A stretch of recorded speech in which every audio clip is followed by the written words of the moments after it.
Mesdames, Messieurs, le symposium est consacré aux jeunes, aux enfants, aux adolescents et à leur santé mentale. Dès lors, il convient d'écouter leurs témoignages. Nous avons eu la chance de pouvoir faire appel à M. Yvon Lamens, réalisateur de documentaires depuis plus de 40 ans, qui a créé des films pour le symposium et pour les ateliers de cet après-midi, à partir d'interviews de 18 jeunes qui nous ont accompagnés, qui ont vraiment participé à cette aventure pendant plus de 20 heures. J'ai le grand plaisir d'inviter M. Lamens à me rejoindre sur le podium pour expliquer en quelques mots brefs une longue histoire, comment il a réalisé ces films remarquables dont vous aurez l'occasion de voir une partie. Pour des raisons juridiques de protection de la vie privée, il n'est pas permis de diffuser ces témoignages sur la toile. À ceux qui nous suivent via le live streaming, je vous remercie de votre compréhension puisque pendant le film, il y aura une interruption de la diffusion en direct, mais essentiellement pendant cette courte période.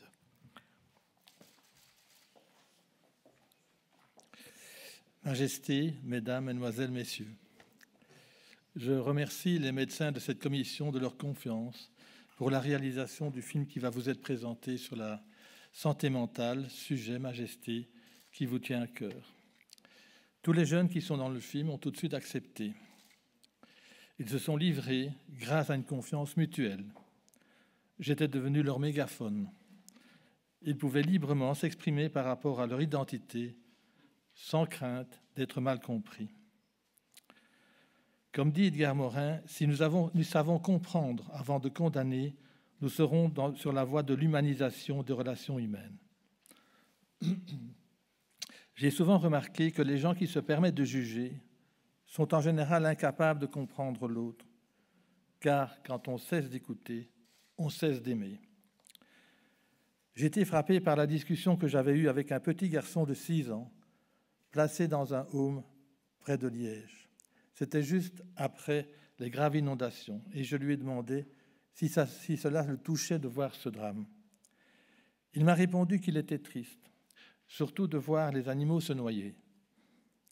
Et je lui ai demandé quel métier il voudrait faire plus tard. Il m'a répondu fermier, puis a tout de suite ajouté d'abord maçon. Et pourquoi, lui demandai-je? Pour construire un grand mur autour de ma ferme. Cela m'interpelle encore et faisons en sorte que nous tous apportions une pierre à l'édifice pour comprendre notre jeunesse en la protégeant. Je vous remercie.